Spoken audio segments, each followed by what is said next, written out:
Kailan po kayo nag-retire sa DPWH, Congressman? Tagal-tagal na rin, Ted. Mga 2017. Okay, 2017. Sinimulan po itong konstruksyon, itong Santa Maria Cabagan 2014. Naabutan niyo pa po ito? I don't remember, pero sa tingin ko, nasa planning period pa sila noon. Despite itong mga master plan na kung saan tayo nga po'y gumastos din sa mga study, and then the funding na ating naririnig na ilan na pong trilyon, ito nga po ang problema natin ngayon. Ito pong baha na ito. Kayo po, bilang dati rin pong undersecretary for the longest time sa DPWH, saan niyo po maaari pong iugnay itong problemang ito? Ipag kinuwenta natin, Congressman, yung pera inilaan na, no? Opo, for the past decades, trilyon na yun. So, ang sinasabi ng iba, kapag pera pag-uusapan, parang hindi naman tayo nagkukulang sa pera. Baka lang, sabi nga ni Presidente, sa kanyang SONA, kayo po siguro present doon, ang sinasabi daw po yung pera ninanakaw. And then itong nakaraan, may sinasabi po si Senator Ping Lacson. Ang sabi niya, 67 members daw po ng Kamara, ang contractors din daw ng sarili nilang government-funded infrastructure project. Malinaw, may conflict of interest. Kayo po bilang member ng mababang kapulungan ng Kongreso, ano po ang reaksyon nyo dito? That really, I do not know the numbers, no? Pero I understand na may mga congressman na rin na dating contractor, na nagiging congressman na ngayon. I mean, previously, nang hindi pa sila mga membro ng Kongreso, ang kanilang mga negosyo talaga ay construction. Ano? So, I do not know kung ilan sila sa numbers na yon. But yes, there is really that numbers. Yes, there is really. Sa inyo na rin po mismo nang galing. Merong mga dating contractor, naging congressman, o kaya congressman, contractor na lang. Ano pa po kaya po pwede natin gawin, kayo po bilang miyembro ng Kongreso, para maiwasan na po yung mga ganyan? Kahit hindi sila mismo sometimes pamilya nila. Well, sa tingin ko naman, dahil negosyo yun nila, wala naman sigurong mali kung magnenegosyo sila, provided hindi lang sa mga distrito nila, no? Ang siguro sa tingin ko, out of delikadesa, huwag doon sa lugar na kung saan sila namumuno, no? May conflict of interest yun. Pero kung nangungontrata siguro sa tingin ko sa ibang mga lugar, sa ibang mga distrito, siguro sa tingin ko naman dahil kanilang negosyo yun, previously, wala naman yatang mali hanggang hindi sila nagkakamali sa pag-i-implementa ng kanilang project. Ulitin ko lang po, okay lang po yun sa inyo, basta hindi po sila doon sa kanilang distrito? Yun po ba yun? Tama po ba yun na dinito? No, kung basta hindi na sila member doon sa kanilang construction company, yung iba kasi, halimbawa, isang kumpanya yun sila, isang corporation, I think ang iba, pininta nila yung kanilang share, wala na sila doon sa kanilang mga kumpanya. Pag wala na sila doon sa kanilang kumpanya, I think the company that exists previously, pwede sigurong mangontrata rin kasi wala na sila doon. Kasi meron po kasing constitutional provision mismo, no, sa mga miyembro ng Kongreso, no, yung binabanggit na dapat kayo nagdedeklara, no, ng iyong mga fiduciary, ng iyong mga usapin po ng pecuniary interest, dito nga sa mga government projects and sa anti-graft law din, no? Malinaw po iyon, ipinagbabawal yan, conflict of interest nga. Pero anong sa inyo na magkaroon talaga ng batas na lahat ng mga nasa Kongreso, nasa gobyerno in general, wala na po daw kamag-anak hanggang sa third or fourth degree ng consanguinity ang makikihimasok sa mga biddings sa gobyerno, particularly po sa infrastructure projects? I think mayroon namang existing na batas sa atin ngayon, Ted, bawal naman talagang sumali, of course, o makikisali ang mga directly involved doon sa mga implementation ng project. Congressman, or programs. Opo. Pero mukhang gusto ho palakasin pa, no? Na talagang kasi pwede congressman, ako yung presidente ng kumpanya, ako dati yung nagmamanage ng construction company ko, naging congressman na ako ngayon, either party list or district rep. Gagawa ako ng kasulatan, ako yung mag-resign na ako dito, wala na ako diyang interest, no? Wala na. Pero ang manager naman yan, anak ko, o kapatid ko, o kamag-anak ko, na siya naman din nakikilahok sa bidding doon sa aking proyekto, sa aking distrito. Congressman, parang niloloko lang tayo pag ganun. Ay, opo. Talagang dapat nga, talagang palakasin pa. Ako ay sangguni ako sa sinabi mo na, Ted, na at least i-amend natin yung existing law na medyo bigyan pa ng ngipin na para at least talagang mapigilan na ang mga ganon. Congressman, kung hindi man kamag-anak, kayo po ba'y aware na meron din daw mga congressman na may porsyento talaga dun sa mga contractor, dun sa ibang mga proyekto? Gaano po kalalim Yan yung problemang ang yon? Mhm. Yung porsyentuhan ng mga alam congressman sa, daw po. Yun ang hindi ko alam sa, no? Mahirap namang itanong natin sa ating mga kasamahan yan. Pero, No, opo. Naunawaan natin. Opo. Marami sila nakikinig ngayon sa atin, Congressman. Uy, teka na. Congressman, last Nakikinig na lang ngayon sa ako. atin, Congressman. Oo. Opo. Last na lang po sa akin kasi 'di ba Okay. kahapon briefing sa Committee on Public Accounts. Tapos ito nga may sinasabi si Senator Ping may 67 daw na mga contractors diyan sa Kamara. Kayo po ba pag nagsimula na po itong investigasyon, sabi nyo TRICOM siya, posibleng kasama ang Committee on Public Accounts. May isa sa publiko po ba? Kung may madiscover po kayo na pangalan ng mga kasamahan nyo dyan, isa sa publiko po ba natin ngayon? Na kontratista o involved? Na-involve po? Sa tingin ko, kasi ang hiningi namin sa listahan ng sa Public Works and Highways, yung project name, yung status noon, at saka yung mga kontratista at saka amount ng kontrata. Oo, Pangalan ng kontratista doon. Opo. Meron naman din sariling ginagawang investigasyon si Presidente, no? And siya naman ang nangako din that he will name names, right? Klaro ho naman yung congressman. Opo. Klaro ho naman yun. Diba? Yes, so kaya nga doon sa hiningi naming listahan na Ted, kailangan namin din ang pangalan ng mga kontraktor. May pinag-uusapan na master plan na sinasabi wala daw master plan para po sa Metro Manila halimbawa. Totoo po ba yun sa inyong pagkakaalala? Actually, Ted, mayroong master plan. Actually, ang master plan ay gawa ng World Bank. Ito ay ginawa noong 2012. I was still in the Department of Public Works and Highways during that time. And I still remember that there was a master plan prepared. Funded ito ng World Bank para sa Metro Manila and suburbs. Yes, sir. Opo, and gladly, you mentioned your stint in the department. Now, yesterday, di ba nandun kayo? Ang namuo, di ba you were present kaya nga kami tumawag sa inyo. Ang namuong kaisipan, walang master plan. Kaya nga po ako naghihintay nga sana that somebody should mention na noong pong after Ondoy and Pepeng, opo, ang World Bank nga, katuwang po ng Philippine government, gumawa ng Metro Manila Flood Management Master Plan. And then actually, were you present during the 2014 presentation of during the Flood Summit in the House, kung saan na-present po itong NEDA-approved master plan na ito for Metro Manila? Yes, Ted. I was there. So, medyo familiar ako ng konti dyan sa master plan na yan. In fact, in that master plan, it was mayroon silang sinabi na part of that master plan nga yung paggawa sana ng Upper Marikina Dam, yung high dam na tinatawag.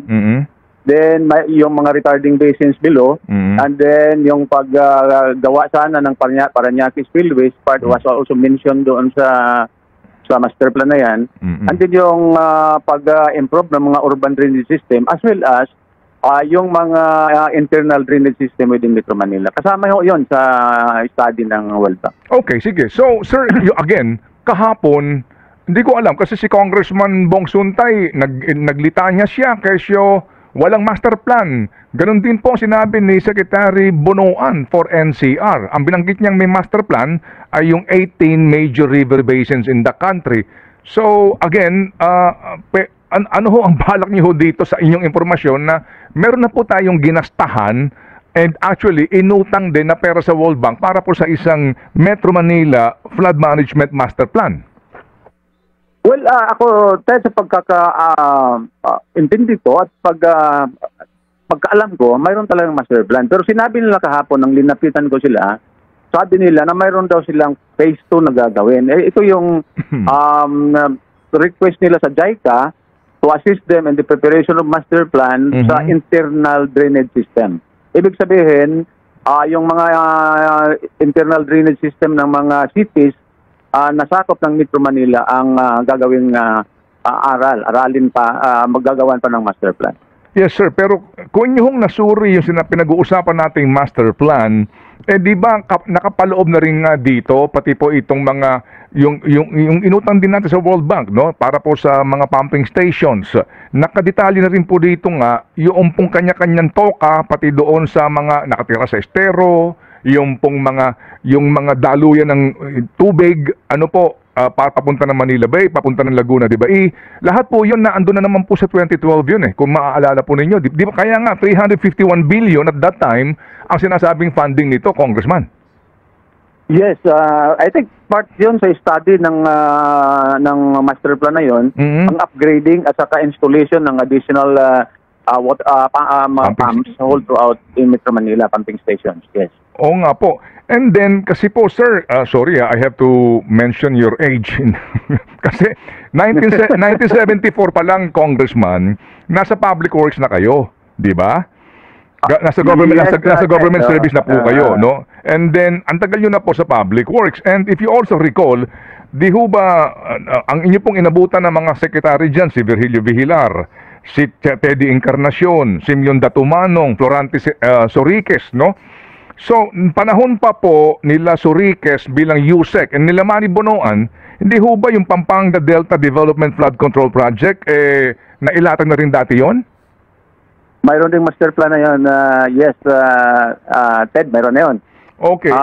Mayroong mga master plan ng Pampanga Delta, Agno River, yun mga malalaking river basins natin. Yes, sir. And then sa ngayon, may bago na naman po, Central Luzon Climate Responsive Integrated Master Plan for Pampanga River Basin 2016 to 2030 and beyond. So meaning, aminado po kayo na may mga master plan na ho naman dito na pinondohan na nga at ang gobyerno gumastos na mismo Yes, Ted. Although we have to understand that master plan should be updated also, no? Ang mga master plan na medyo matatagal na, kailangan ng updating kasi yan, ano? Dahil, of course, nag-iiba na ang klima, nagbago panahon, lumalakas na ang mga ulan at bagyo.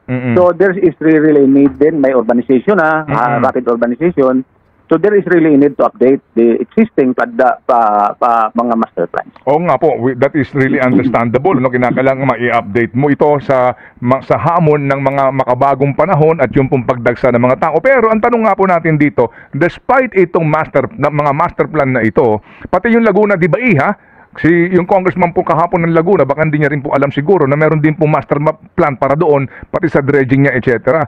So despite itong mga master plan na kung saan tayo nga po'y gumastos din sa mga study, and then the funding na atin narinig na ilan na pong trilyon, ito nga po ang problema natin ngayon. Ito pong baha na ito. Kayo po, bilang dati rin pong undersecretary for the longest time sa DPWH, saan niyo po maaari pong iugnay itong problemang ito? Well, una sa lahat siguro, Ted, ang master plan na mayroon na tayo, baka hindi nasunod sa implementation. Ibig ko sabihin, halimbawa, kung ang kailangan ng Metro Manila ay system is 351 billion, baka mayroon lang ilang billion ang na-release at saka hindi pa ito nailagay doon sa mga priorities ng master plan. Sinabi kasi ni master plan ng Metro Manila, sabi sa master plan, na sa 351 billion, mayroon silang priorities 9. I think, if I remember it right, 9 projects ang importanteng gawin para at least may malaking epekto kaagad sa pag-reduce ng flooding sa Metro Manila. So ano remedyo po dito? Ano po ang pinakamabilis na maaaring gawin ng kasalukuyang administrasyon para po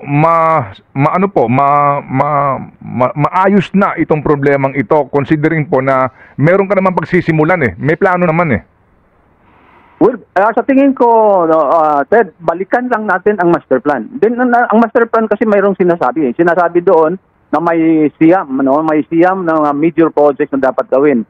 One of that is yung Marikina High Dam sana, kasi magiging impounding yan. It's a multi-purpose dam kung saan it will impound more than 20 million cubic meters of water. At then, below that, pag hindi pa talaga pwedeng, kung kulang pa yung high dam na yan, mayroon tayong gagawin na dalawa sa baba ng dam na yan, mayroong dalawang gagawin na mga retarding basins. Wherein, kung may sobra na tubig na hindi na kayang ipasok doon sa dam, pwedeng dalhin doon sa mga retarding basin na dalawa, para itong mga tubig na ito, Ted, hindi makapunta, hindi madala doon sa Pasig River. Kasi ang carrying capacity ng Pasig River is only 900 cubic meter per second. Anything more than that, mag-overbank. So magbabaha.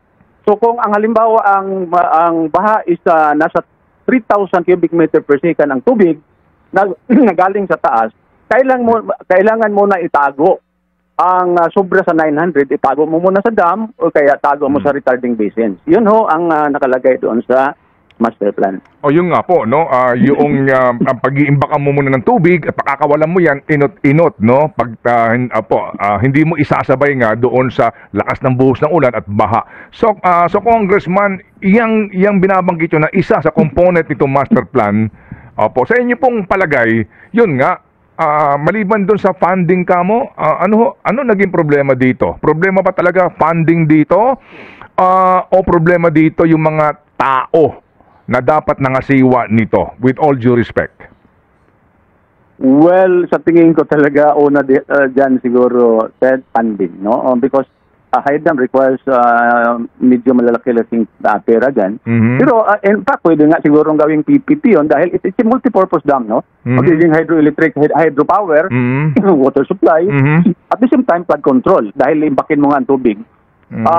Then marami naman paraan siguro. I do not know lang sa kung paano nila kuha yan.